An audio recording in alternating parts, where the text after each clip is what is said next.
Welcome back to the deliberations of the Citizens Monetary Policy Committee of CNBC-TV18. I have been speaking to our MPC members, Samiran Chakrabarti, Shaumya Kanti Ghosh, Sonal Verma, Sajid Chinoy, and Dr. Pranab Sen. Gentlemen and Sonal, thank you very much for waiting on. Well, Dr. Sen, I'm going to repeat this intersection of the global question and the domestic question. Will not, maintaining the interest rate differential with the US be a predominant question that will worry the MPC? Can they ignore what's happening on the external front and to the rupee and other Asian currencies? No, Lata, of course it can't be ignored. But the point is there is nothing sacrosanct about the differential between the US and the Indian rates. Yes, our rates will have to be higher, but I don't think we have to maintain a fixed band, which means that our entire monetary policy becomes captive to what the Fed is up to. I don't think that's either necessary or, in fact, more importantly, even desirable. So I would actually de-link this. I mean, the Fed is doing certain things because it has particular compulsions, and we cannot blindly follow that.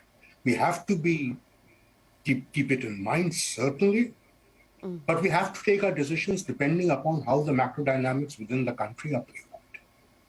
Okay. Yes, I agree. I was just worrying that our inflation looks like in the future is going to be more persistent than perhaps the Fed's, perhaps the US, going by what the dot chart is telling us. But time permitting, I'll come to that again. Shaumya, we never discussed the liquidity backdrop. After all, the stance is withdrawal of liquidity, and last couple of weeks we have had banks going and borrowing from RBI for want of money. So do you think we need to, the RBI may be even forced to provide liquidity at some point in time, considering that they will be selling dollars? It doesn't look like that's going to stop. No, I think, Lata, that's a very important question, but we need to understand the proper perspective. If you look into the RBI last guidance, I think giving a forward guidance uncertain times is absolutely not possible because, but the withdrawal and accommodation, I think it should need to stand like that one because technically, the RBI liquidity the net LAF is a function of 4 factors. The standing liquidity facility, which is put to the primary dealers, that is not added onto that. If you don't add that, the RBI liquidity actually was in a minor surplus and not in deficit some time back. So that's first point. The second point is that if, for example, suppose I change it to neutral. Neutral means the inflation management is now the top priority. Neutral means it could go either side.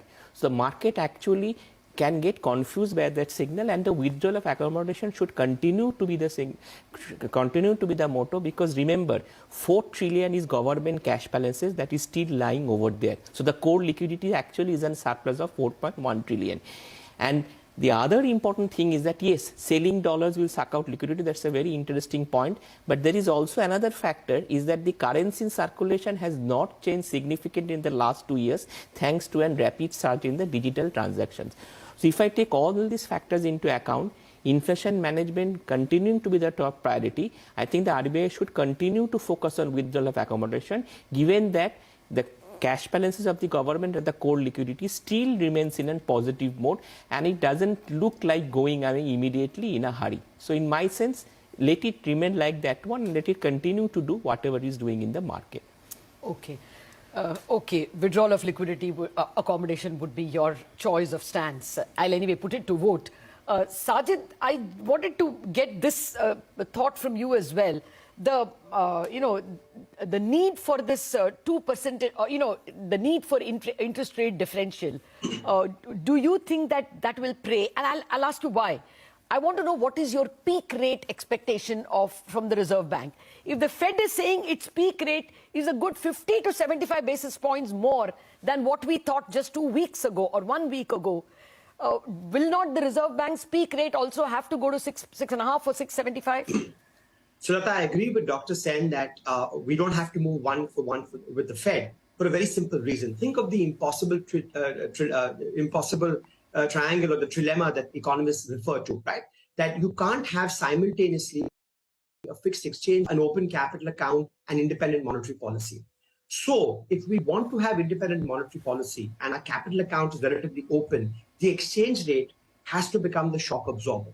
And if that becomes the shock absorber, that allows you to then run independent monetary policy. And therefore, I'm very happy to see that after the last Fed meeting, we've seen the exchange rate depreciate and let off some steam and become the shock absorber. So because of the dynamic, you don't have to move one for one. But as Sonal pointed out, a weaker exchange rate will add to domestic inflation pressures. Those pass-through estimates today are higher than what we believed a year ago. In a recent article, Deputy Governor pointed out for every 5% depreciation, you should expect to see about 40 basis points in higher CPI. So I think the way monetary policy needs to respond is the exchange rate becomes a shock absorber, particularly to respond to global shocks and ensure the current account deficit narrows. That weaker currency, along with the domestic food pressures that Shaumiran pointed to, mean there are upside risks to inflation. And as a consequence, monetary policy under the flexible inflation targeting framework should be reacting to the inflation implications of a weaker exchange rate. And that means, Lata, two things that end by this. We don't need to move one for one, but we will need to move more than we thought 2 months ago. And so for what it's worth, our terminal rate is also 50 basis points higher. We think the RBI will need to end closer to 6.25%, and therefore not move as much as the Fed, which still has to move another 150 basis points this year. Okay. Oh, right. But there are others who are already at 6.25%. Sonal, what would be your peak rate? How much has it moved in the last 2 weeks for you? So, Lata, our terminal rate is around 6.25% already. And this was on the back of our US team lifting their terminal rates to 4.75%. In fact, last Friday, they now think the short-term neutral rate in US is even higher. So they've lifted their terminal rate to 5.5%. So that does put some upside risk to our terminal rate forecast. But I think near-term response needs to be there. But I think monetary policy has to be forward-looking and has to take cognizant of the fact that policy works with long lags. So I don't think we should be overreacting to just global developments. Local development should play a priority. Okay, no, I agree, but I'm only taking all that you're saying that the global events are going to have a local impact. Very quickly, a last question. Would you raise your terminal peak rate after the global events of the week? So I would rather watch on a couple of things how the MPC is reacting. One is that in our view, 6% is around the neutral rate. So anything above that is restrictive. Is the MPC open to making the policy restrictive in some sense in the Indian context? And the second thing is that would they be concerned about the fact that till Fed keeps on hiking, MPC will have to at least do a creeping rate hike just to keep it going. Yeah. If these two things are there, then possibly the terminal rates are significantly higher. So the upside to our 6% number seems to be playing out quite nicely now. Okay. Well, I shouldn't dare, but my personal view is that this import is a big worry, and that will mean something will have to be hiked to slow down the economy, because imports would be substantially higher this year. Anyway, it's time to vote, and may I ask you the first and most important question. How much will the rate action be from the MPC in this policy? Samira.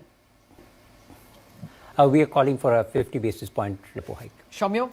We are calling for a 50 basis point 50 rate basis hike. Sonal? 50 basis point hike.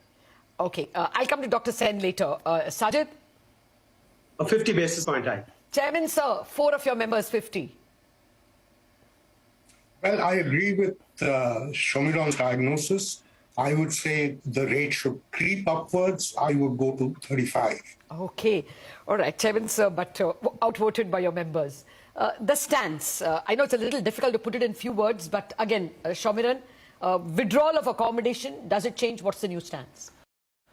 We believe that we are very close to the June 2019 point where we moved from neutral to accommodative. So now we should be moving to neutral back again. That will remove all the accommodation during COVID. I think that's where the stance should be now. So neutral? Neutral. Saumya? I think it should remain the same. You argued that accommodation is still there. Okay, Sonal?